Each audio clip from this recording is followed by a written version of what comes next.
In this channel, we talk a lot about things that are poisonous. But did you know that in your house, you probably have a ton of things that are poisonous as well? Like table salt, or alcohol, or my favorite, caffeine. Actually, a lot of things we come across in our daily lives are poisonous, but you don't think of them as such because they're not that poisonous. That leads to the question, how do we measure poisonousness?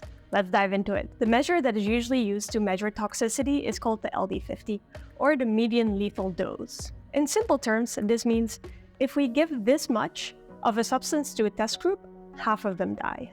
How do we test this? Obviously not on humans. Who would sign up for an experiment like that? This is usually measured on mice or rats. Another way to get more information about this is by examining people who have accidentally poisoned themselves. Just as with temperature, we have Celsius, Fahrenheit, or Kelvin, we express the LD50 usually as milligrams per kilogram body weight. Why? Because 1 milligram can be deadly for a mouse but do nothing to an elephant. So the weight of the subject matters as well.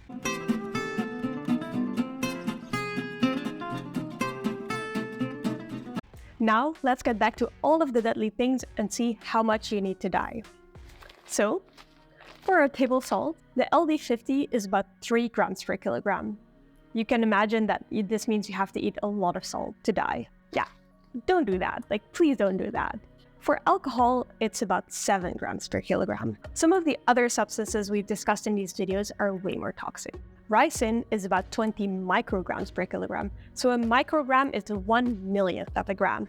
And tetrodotoxin, 0.3 micrograms per kilogram. This is almost nothing. And the most toxic substance known, botulinum toxin. 1 nanogram, so 1/1,000,000th of a gram, per kilogram body weight is enough to kill you. How does it do that? Let's find out next week on Why You Die. And if you want to make sure that you're not missing this episode, like and subscribe.